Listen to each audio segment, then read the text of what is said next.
Okay everyone, so I ran the simulation, Martinbot versus Martinbot, and that was the game they came up with. So what's happened there? Probably the worst game of chess I've ever seen in my life. So, Martin began with e4. Other Martin played e5. There was d4, queen f6, a very bold move, getting your queen out straight away. And now c3 to support his d4 pawn. And now, Black Martin decided to play c5. Striking out at White Martin's centre. There was d takes e5, hitting the queen.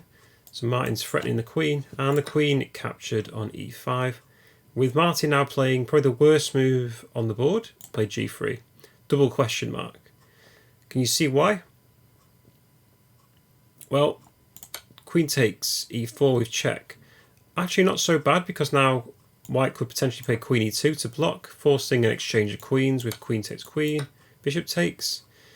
But after the queen takes e4 with check, Martin with the white pieces decided to play this move, bishop to e3, a massive blunder. Mainly because now Black can just take the rook on h1. And this is why this is the worst game I've ever seen, because Black didn't take the rook, just played d5. A very bold move, striking out in the centre. White should really play knight to f3 now to stop the queen attacking the rook. Queen f3, a big exclamation mark as well. Not so bad though, because it does stop the threat of queen takes rook. g6, Martin with the black pieces just ignores it. There could be exchange of queens here, but again, Martin with the white pieces plays the worst move on the board. So there's one piece protecting his queen, plays knight to e2. The queen is no longer protected, he could just take it. Again though, Martin with the black pieces just played f6. Doesn't see the threat of queen takes queen. And neither does Martin with the white pieces, plays g4. And now finally Black does take on f3. Luckily, White now spots that their rook is attacked and plays rook to g1. And Black now plays bishop to h6, cracking open White's centre. So now we've got some decent moves on the board.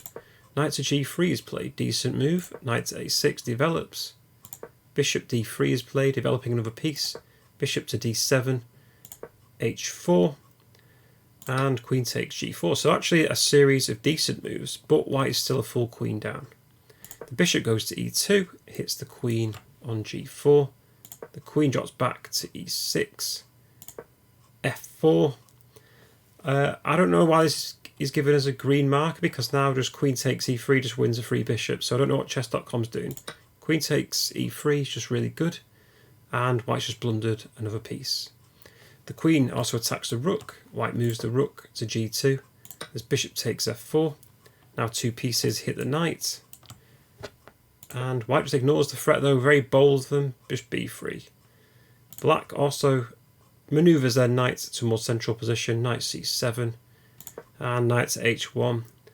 I've never seen a knight in the corner of a board before, very interesting. Knight to e7 was played, it was a4, a5, rook to a3, another very bold move. I'm not sure why you'd plonk your rook there, very interesting. Castles kingside for black, there was h5 from white, knight to a6, going back to a previous square, and after rook to f2 it's very evident that neither side knows exactly what they're doing. Bishop g4 though, okay, so finally getting some progress here, the queen and the bishop attacking e2, so if this rook ever moves away, white's going to get mated. Rook a2 defends the bishop on e2. But now comes actually black's best move in the game. Queen to c1 with check. Only move here is bishop to d1. And black follows up with a checkmate. Queen takes d1 is checkmate, and Martin with the black pieces wins the game. An absolutely abysmal game, but it was quite interesting to see how these two bots would fare against each other. So a bit of a joke video today. Maybe in the future we could actually get some decent bots to face one another. Anyway, hope you enjoyed the video, and I'll see you in another one.